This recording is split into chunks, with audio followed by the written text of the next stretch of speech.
Good day, grade 8 learners. Now, we are on our week 2 sa ating Science 8, third quarter for Earth and Space Science. So, today we'll be tackling the types of volcanoes. So, last time we have already dealt with the internal layers of the Earth. Na-review na natin yon. And now, we will proceed to the types of volcanoes. Okay? So, let's go to the learning competencies.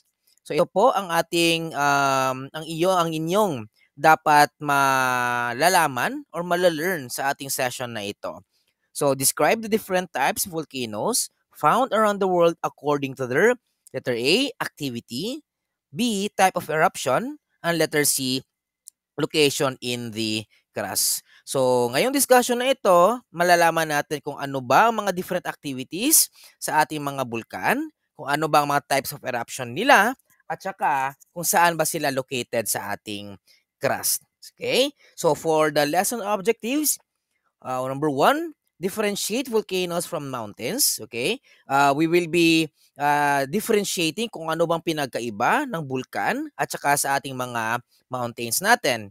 Number 2, describe the relationships between the role of plate interactions in the formation of volcanoes. So malalaman natin kung ano bang nangyayari below the surface of the earth, kung paano ba na-form ang ating mga volcanoes. Number 3, relate the types of volcanoes to the process of volcanic formation.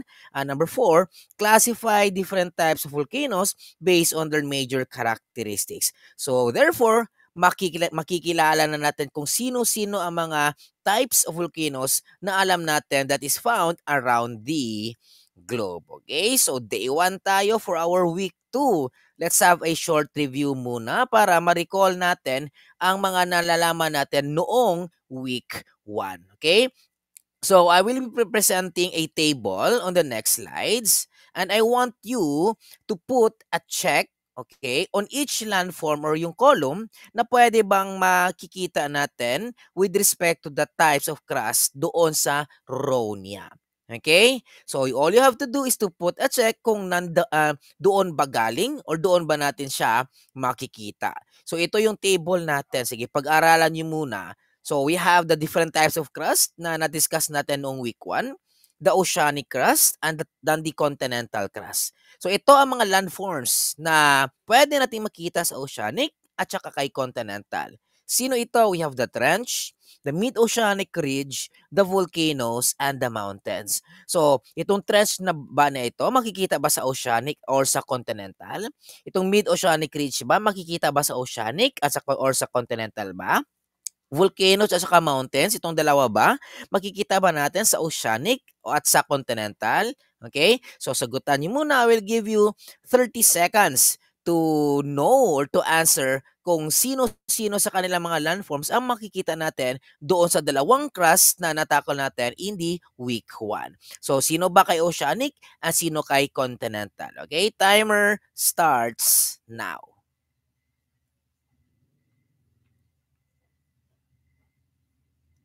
Okay, isip-isipin ninyo. Di ba yung oceanic crust, yan yung thin na layer. Si continental crust is yan po yung thick na layer. So, sino-sino ang mga pwedeng mabodoon sa dalawang crust na na-discuss natin sa week 1 na session.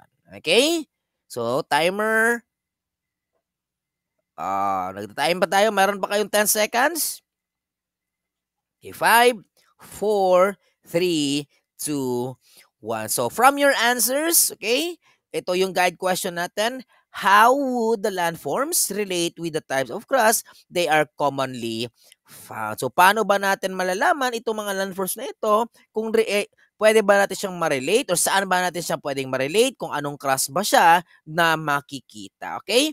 Let's try to check your answers kung tama ba. Okay, ito yung sagot natin. So, we have the trench, it can be found sa oceanic crust, pati na din sa continental. Mid-oceanic ridge naman sa oceanic crust. Volcanoes, we have the oceanic and the continental. And the mountains, we can see that one on the continental crust. Alright, so I hope tama kayong lahat sa sinagutan ninyo. So, let's try to discuss everything. So, ano yung mga landforms na na-mention kanina sa table? First, let's have the trenches. So, ito mga trenches na ito, these are usually formed at the subduction zones na kung saan doon magmimit ang oceanic crust na kung saan magsisink siya at the bottom.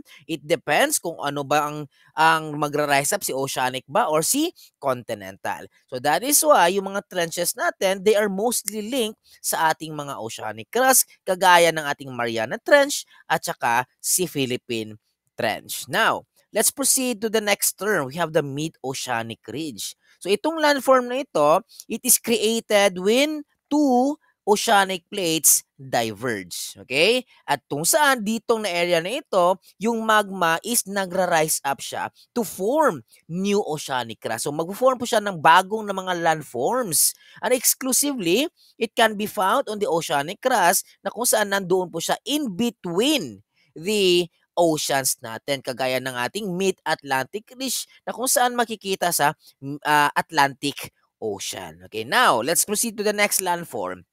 We have the volcanoes. Oh, ito yung main topic natin. Ito yung bida.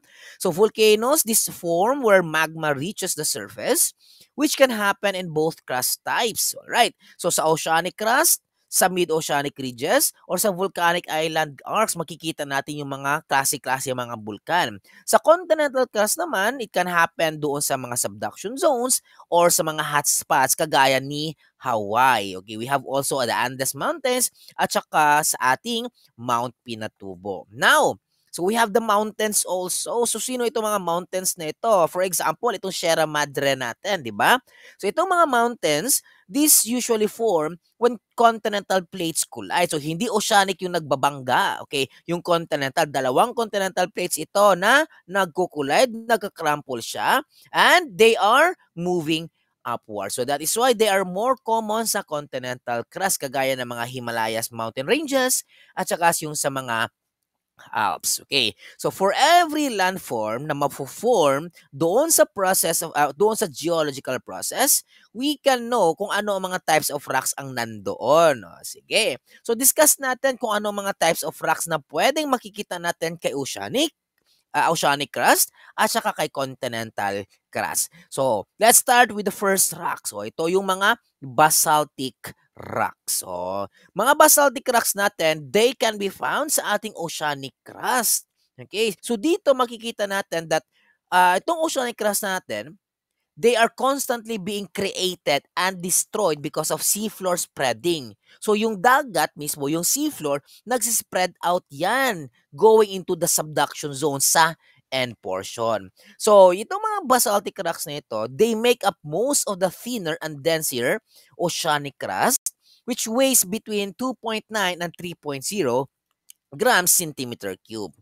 Underneath features na makikita natin with the basaltic crust, we have the trenches, we have the mid-oceanic ridges, mga undersea volcanoes, mga seamounts. Ito po ang indication na kung saan dito sa ocean basins makikita ang mga different landforms na ito. So ano yung counterpart ng ating basaltic rocks? We have the granitic rocks. Okay. So itong granitic rocks, they are the ones that make up the continental crust because they are mainly thicker and less dense, around 2.7 grams per centimeter cube. So itong mga continents natin at higher elevated land masses, na-form po siya because there is that buoyant force sa ating crust na kung saan it will go up and magra-rise up siya, forming into volcanoes and mountain. So ano yung dalawang types of rocks natin? We have the granitic, saan natin makikita? Sa continental crust. Ano yung isa? We have the basaltic types of rocks, saan siya makikita? Sa oceanic crust. Alright, so na-review na natin yung na-discuss natin noong week 1. Now, let's try to unlock some content vocabulary. Oh, so mag-unlock tayo ng mga words na madadaanan natin later on sa ating discussion. So, this is a matching type. Match the words in column A doon sa description sa column B na ipapakita ko on the next slides. Okay. So, we have column A. We have activity. We have eruption. We have magma. We have plates. Sa column B naman, ito yung mga descriptions. Letter A. Process by which a volcano expels molten rock. B. Segments in the lithosphere with irregular sizes and shapes. C. Refers to a volcano's current state. Letter D. Molten rock that lies beneath the Earth's surface. Okay, I will give you 30 seconds to choose kung sino ba ang definition sa ating apat na terms na ito. Okay? Timer starts now. Go.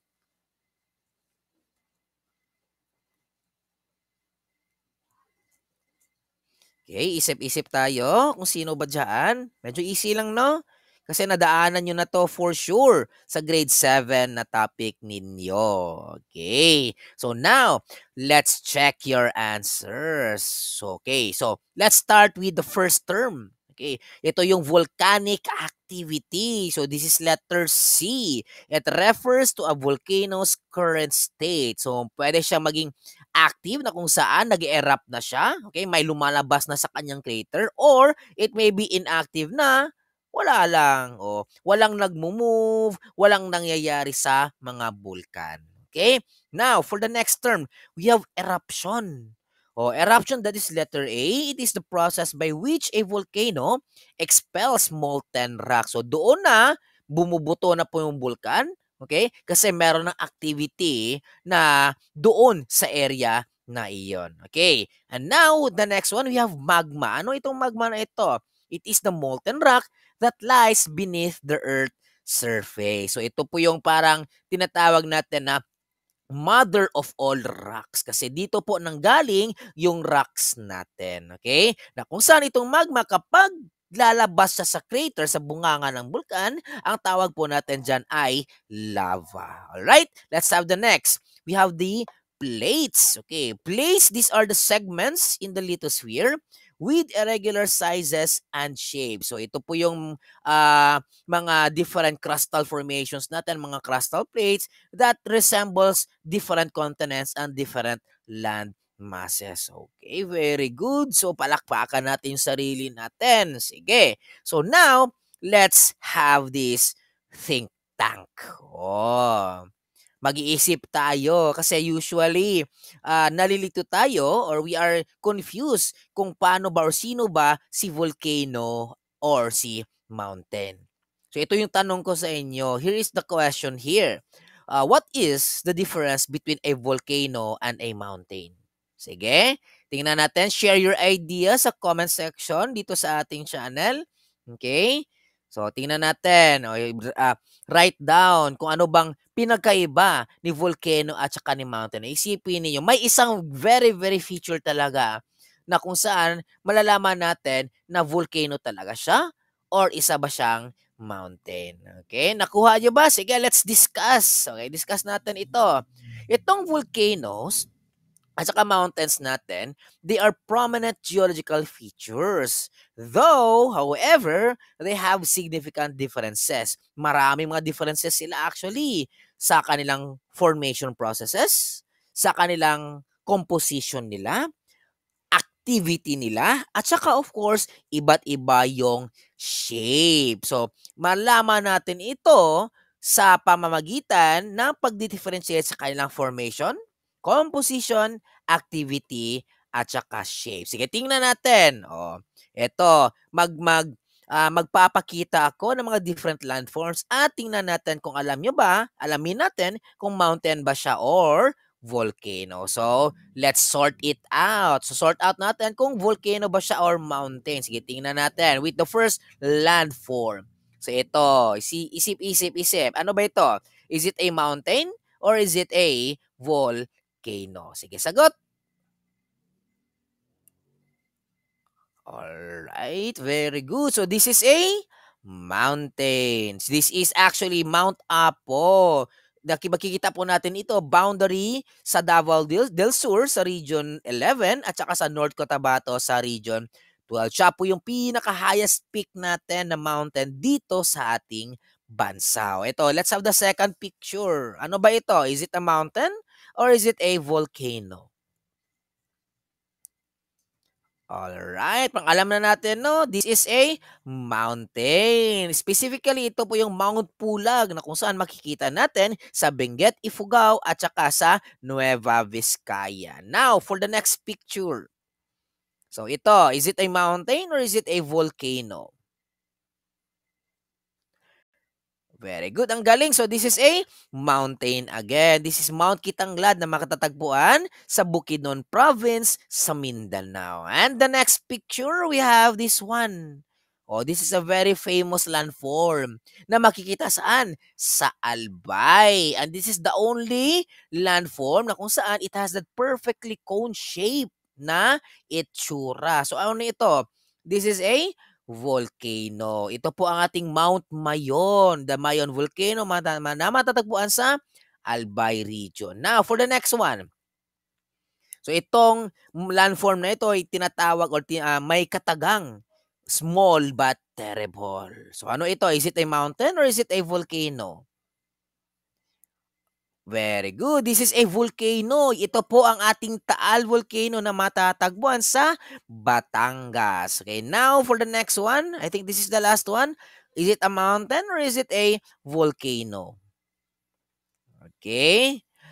Alright, very good. So makikita natin yung mismong crater niya na parang lake. This is a volcano. Very good. Okay, palakpakan agad yung sarili ninyo. Now, for the guide questions, itatanong ko sa inyo ito. How could you tell if that image was a volcano or a mountain? Paano ba natin malalaman kung volcano ba siya or mountain? So, sino ba mga photos na iyon na mahirap i-classify? And bakit kaya? And third, what examples of mountains and volcanoes exist in the actual world? Okay, sige. Share your ideas sa ating comment section para magdi-discuss tayo. So you can discuss with your other grade 8 learners nationwide. Sige. Now, sagutan natin yung mga tanong. Okay. How could you tell if that image was a volcano or a mountain? Syempre, pag once ma-observe natin, by looking at the shape at saka yung features niya, malalaman natin siya. Yung mga volcanoes, meron silang cone shape. Meron silang crater sa taas, okay? At they show traces of past eruptions such as lava flows, ash deposits, at saka steam vents. So, yung mga mountains naman, they have rugged peaks. So, hindi siya cone shape. Hindi siya cone shape. Rugged siya. Marami siyang mga bulubundukin at highly elevated po sila without evidence of crater eruptions. Okay. So, sino kaya doon ang mahirap i-classify?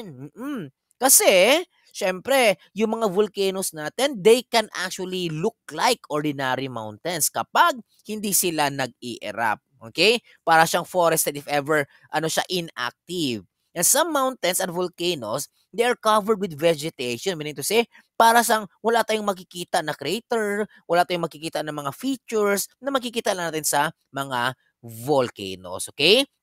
And prospectively, sa mga pictures na makikita natin online, they may hide the crater or the peak shape that will lead us to confusion. Kaya usually or minsan, mahihirapan tayong magdi-differentiate kung sino ba si volcano at saka sino si mountain. Okay, so ano yung mga examples ng mga mountains and volcanoes that exist around the world? Okay, now, for the mountains, or for the famous one, si Mount Apo, the highest mountain in the Philippines. We have Mount Pulag that is known for its sea of clouds. Mount Everest naman, the highest mountain in the world. Now, let's go to the volcanoes. The very famous Mayon volcano natin na matatagpuan sa Albay, famous for its perfect cone shape. Taal Volcano man, a unique volcano inside a lake. Mount Pinatubo naman, that erupted in 1991 with global effects kasi ang nangyari doon, nagkaroon po tayo ng mini ice age. Bumaba po yung global temperature. Mount Fuji in Japan, the iconic volcanic mountain, and Mount Vesuvius naman in Italy that erupted in 79 AD, burying a whole city of Pompeii. So yan yung mga uh, examples ng mga mountains at saka mga volcanoes natin that can be found around the world. So discuss natin yung mga differences. Okay. Ano bang formation ni volcano? Ano ba yung composition niya? So ito yung mga distinct differences. Sa formation, si volcano, they are formed by the accumulation of volcanic material, yung magma that is being ejected during eruptions. While as yung sa mga mountains natin, they are typically formed by tectonic forces. Ano yung pagko-collide, pagko-convert ng mga plates, via erosion, at saka via uplift over time. Kaya magkakaroon tayo ng mga mountains. Composition-wise, yung mga bulkan natin, they are composed of volcanic rocks, lava flows, at saka ash deposits. Yung mga mountains natin, mga bato lang yan, mga variety of rock types, including the uh, three types of rocks natin. Ano yun? Si sedimentary, si igneous, at saka si metamorphic. O ano po yung mga differences natin? We have activity at saka shape. O, let's have activity. Yung mga vulkan natin, they are often associated with ongoing volcanic activity. So pag i-erupt nila, magkakaroon ng mga earthquakes or mga tremors, at saka pag-release ng usok or mga gases. Yung mga mountains natin, relatively dormant yan at inactive. Hindi po siya nagbubuga ng lava. Okay? Shape naman, yung mga volcanoes natin, distinct ang pag-shape niya ng cone. Conical siya or dome-like yung structure. Unlike the mountains naman, very rugged siya and it depends on the history, on its geological history kung ano yung nangyari sa area or parang due to erosion ba or due to the deforestation, pwede din. Pagkakaroon ng mga vegetation. So, mag-iiba-iba po siya in every mountain. Alright? Sige. So, now, let's watch a video. Week 2, day 2 na tayo. So, magkakaroon tayo or let's watch a video on a certain country or a certain island, si Hawaii, kung paano ba siya na-form. Kasi ang pag-form ng Hawaii is very unique. Yes, very unique yung pag-form niya. Kasi itong Hawaii na ito, yung vicinity niya is nasa location siya ng isang hotspot. Okay? Sige, let's watch. Hawaii sits in the middle of the Pacific Ocean and nowhere near the edge of a tectonic plate where volcanoes are usually found. So how did the island chain form with all of its volcanoes? Okay, so the island chain is located near a hotspot fueled by a mantle plume of heated rock. Solid rock at the bottom of the Earth's mantle is heated by the planet's core. That hot rock slowly rises and pushes tinatawag natin na mantle plumes na magra-rise up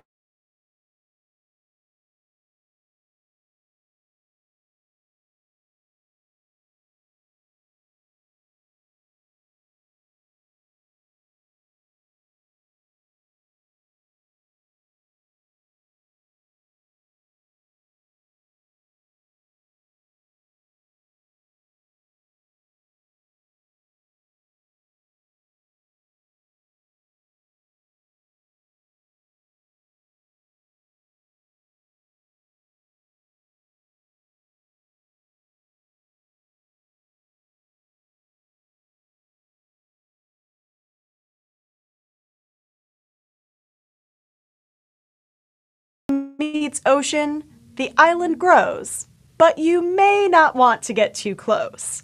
That steam is hydrochloric acid laced with tiny shards of volcanic glass. The Pacific plate is moving to the northwest, dragging the crust over the hotspot and creating islands as it goes. The hotspot itself might be moving too. The volcanoes on Niihau and Kauai, the northwesternmost islands in the chain, are about 5 million years old. The big island of Hawaii is the youngest and started forming about 400,000 years ago. It's still changing and is home to 4 active volcanoes. Eventually, the big island will no longer be over the hotspot, and a new island will grow next to it. But maps won't need updating for a while. Loihi won't break the ocean's surface for another 200,000 years, give or take. For Scientific American, I'm Kelsey Kennedy. Okay, so for the guide questions, okay, how does the movement of the Pacific plate over the hotspot result in the formation of the Hawaiian island chain? So, paano ba yung movement ni Pacific plate mentioned sa video? How do eruptions of these volcanoes contribute to the growth of the islands? That is the second question. The third question is we have what are the steps in the formation of the volcanoes based on the video? And last, how do you think this volcanic activity on the island can form the mountains? Okay, so let's share our ideas sa ating comment section. And now, let's answer each question doon. So number 1, How does the movement of the Pacific Plate over the hotspot result in the formation of the Hawaiian Island chain?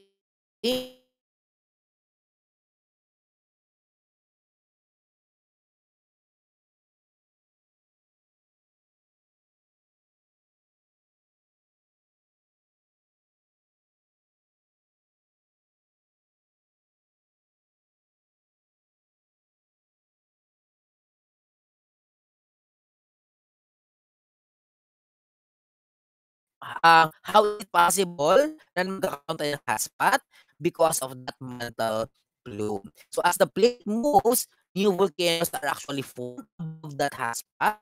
And kapag i-drag niya po yung plate, yung volcano is mag-move din siya. Yung island mass, yung land mass yun, mag-move po siya away. And yung hotspot again, it will create another volcano and eventually it will form chain of islands. Okay? For number 2 question, how do the eruptions of these volcanoes contribute to the growth of the island? So dito, when the volcanoes erupt, lava will flow onto the surface and into the ocean and magko-cool down yung lava, mag-harden siya into forming a rock, adding new layers and layers, and dito, there is that expansion na mabubuo sa island na iyon. So for every eruption, nagko-contribute siya ng bago na material making the island larger and larger over time. Alright? Number 3 tayo. What are the steps in forming volcanoes based on the video? Ito lang, very simple lang. May heat that is coming from the Earth's core that will cause the mantle to rise. Okay, yung magma mag-rise siya. So, the rising rock will push upward creating a bulge in the crust. Kaya dito lalabas na po yung parang vulkan. And some of the rock dito magme-melt siya into magma again. So that is why magkakaroon tayo ng mga vulkan. And lastly, ano po yung steps? What are the steps in forming volcanoes based on the video? So anong pinakauna? Magma will rise through the cracks, going to the crust and erupts as lava sa surface. And si lava nagbi-build up siya ng layers forming the volcanic islands. And as the plate moves, maraming mga volcanoes na mabubuo over time because nandoon po yung hotspot. Okay? So dito, magkakaroon na tayo ng chain of islands kagaya ni sino? Ni Hawaii. Alright. So dito, last question. How do you think this volcanic activity on the island can form the mountain? So syempre, may lava. Nag-continue siya ng nag-erupt siya talaga. Nagpa-pile up siya into layers. Once it will be cooled down, it will create the mountains with gently sloping sides. So ano yung mga mountains na iyon? They are called the shield volcano. So itong mga shield volcanoes na ito, very prominent ito sa island ni Hawaii. Okay, very good. Okay, palakpakan natin yung sarili natin. So, let's discuss. Okay, discuss tayo. Elaborate natin kung ano ba ang mga volcanic activity process. Kung paano ba nabuo yung mga volcano. So, okay, step by step tayo ha. Step 1, magma generation. So sa magma generation, basically, verbatim tayo ha, it will generate magma because of what? Heat and pressure. Nang dahil sa dalawang factor na ito, yung heat and pressure, it will combine to melt the rock that is found deep under the Earth's mantle and thus it will create magma. So nagkaroon na tayo ng magma because of heat and pressure. And what will happen to that magma? Yan yung step 2. Si magma, nag-ascend siya or nagra-rise. So, magma here will be built up in spaces, okay, yung mga magma chambers, and it will climb up towards the surface. Due to what? Due to pressure again. Okay. Si Earth's crust, merong mga cracks, merong mga faults. Dito, lalabas yung mga magma natin. So, this will cause these chambers to rise up. And once it will rise, anong mangyayari? Mag-i-erupt na po siya. So there will become eruptions na mabubuo. An eruption will happen kapag yung pressure inside that magma chamber, it will increase to a point na kung saan it is greater than the strength of the surrounding crack na hindi na kaya sa bato. So, depende na 'yan kung anong mangyayari o kung anong type of eruption ang mabubuo doon. From, mild lava flows to explosions na nag-emit ng gas, mga ashes na, binubuga ng bulkan or mga volcanic bombs, okay? Then after eruption, doon na po na mag-a-accumulate ang ating mga volcanic material. So, 'pag eruption, yung ashes, mga pyroclastic debris, mga lava, it will go out of the vent tapos magga-gather siya sa summit at saka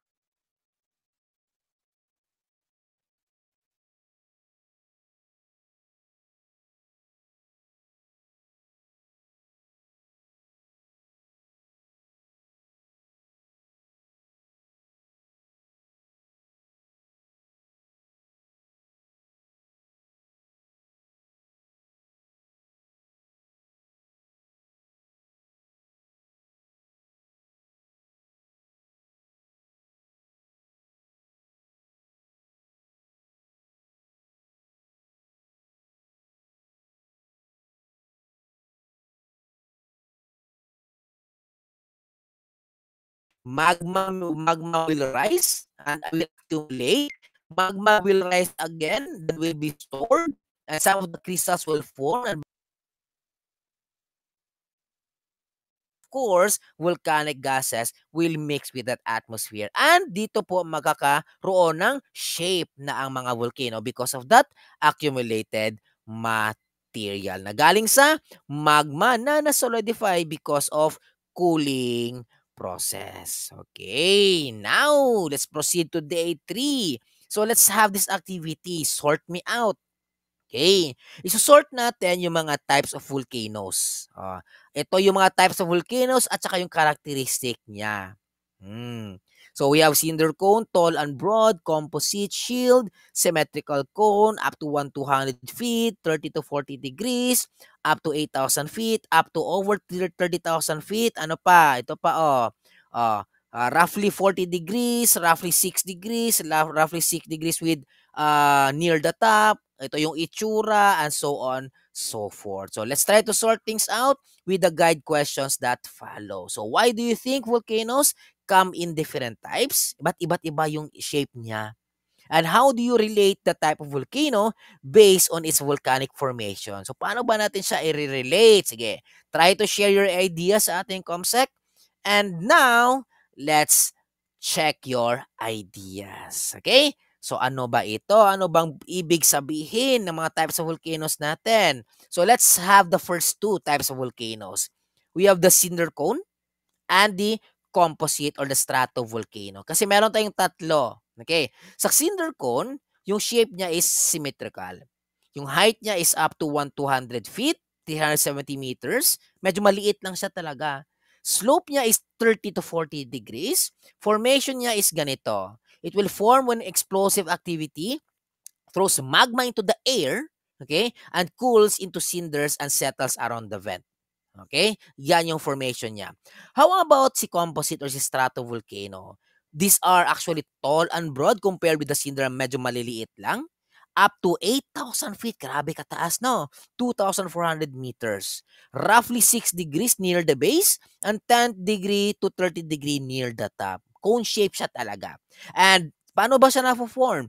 Over multiple eruptions over time. Mga explosive at saka quiet lava flows, alternating layers nagpa-pile up doon, forming steep and layered na cone-shaped na structure. So these are the two volcanoes. Let's have the third one. We have the shield volcano. Itong shield volcano natin ito para siyang shield ni Captain America.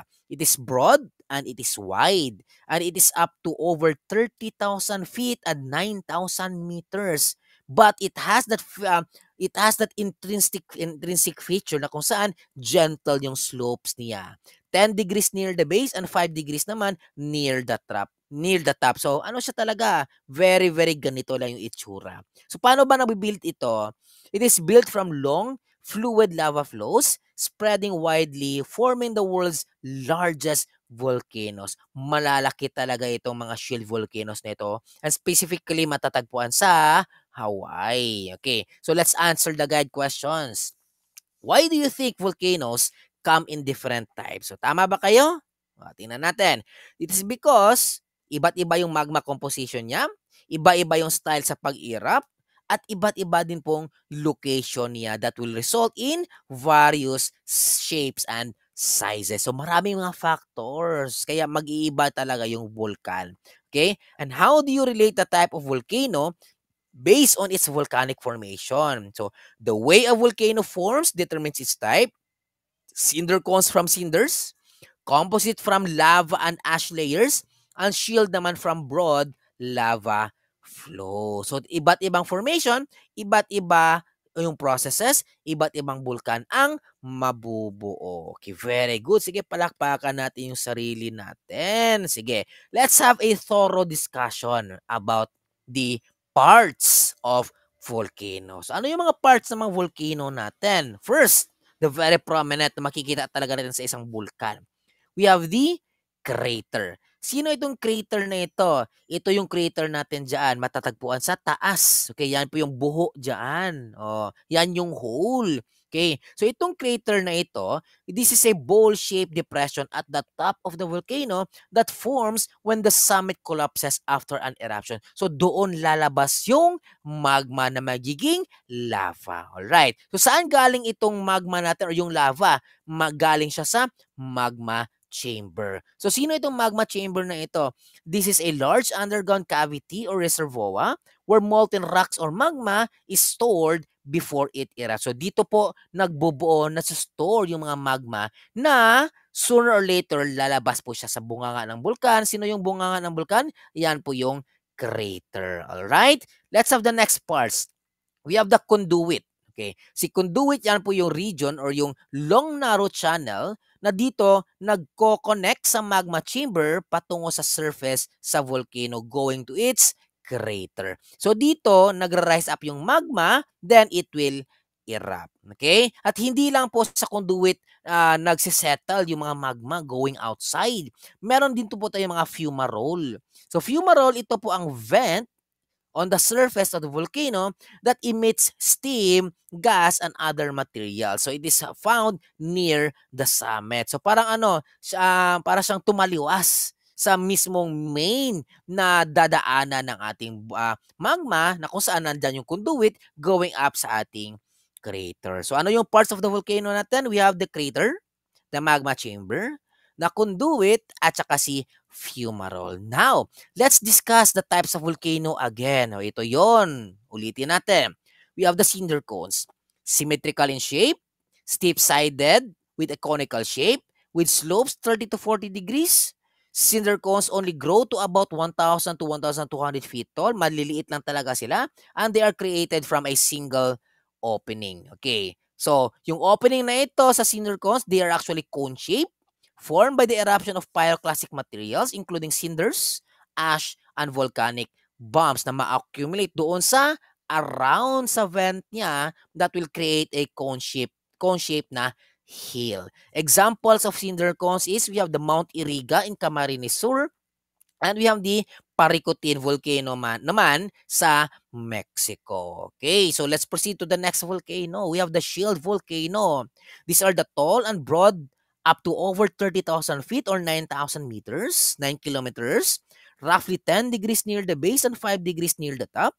It is formed by the eruption of low viscosity basaltic lava, which flows easily and spreads out over large distances, gradually building a broad shield-like shape. So ganito ang itsura niya. Slowly but surely, nagfo-flow yung lava. Example dito is yung Mauna Loa in Hawaii. Very famous talaga ang mga shield volcanoes na matatagpuan sa Hawaii. Now, for the last type of volcano, we have the stratovolcanoes or the composite ones. They are tall, steep, and symmetrical, meaning to say, same yung sides niya, okay? They are up to 8,000 feet, 2,400 meters, roughly 6 degrees near the base and roughly 30 degrees near the top. Paano ba siya ma-form again? By alternating layers of lava, ash, and volcanic rocks from both explosive at saka effusive eruption. So, explosive na eruption, tapos yung mga quiet eruptions, resulting on a build-up of the layers over time. Example po nito is yung Mount Mayon in Albay and Mount Fuji in Japan. Okay? So ito yung mga differences sa ating types of volcano. Yung shield, si cinder, at saka si composite. Okay? Iba't iba ito. Tectonic setting, yung shield volcano, makikita mostly sa mga mantle plumes. Meron din sa mga ridges. Cinder cone naman doon sa flanks of larger volcano. So makikita natin siya sa beside of a larger volcano.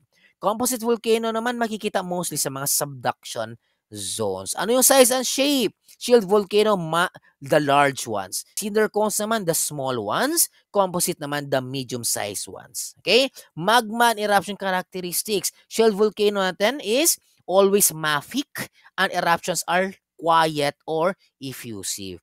Cinder cone naman, they are mostly mafic and form gas-rich on the early stages. Okay? And composite volcano naman, magva-vary siya from felsic to mafic and from explosive to effusive. Okay? So ito yung types of volcano natin. Balikan natin. You have the shield, the cinder, at saka si composite volcano. Alright? So now, I want you guys to do the 3, 2, 1 exit ticket. Okay? So ilagay niyo sa comment section natin ano yung tatlong things na learn niyo for our session today. Ang dalawang things na gustuhan niyo about the lesson at ano yung question ninyo na nakakapagpagabag sa inyo ngayon. Okay? So I will see your responses at ating comment section and of course, your reflection. Oh. So magsulat kayo ng journal entry niyo, 3 to 4 sentences sa ating comment section. Again, in what ways do you think this knowledge about volcanoes will be useful in real life situations or future studies? Okay, now, share your ideas sa ating comment section. Okay? And that's all for today. Thank you for listening sa ating discussion about what? About the types of volcanoes for week 2. Okay? So, see you later on sa ating week 3 discussion. Okay? Continue tayo up until to the week 8. Goodbye!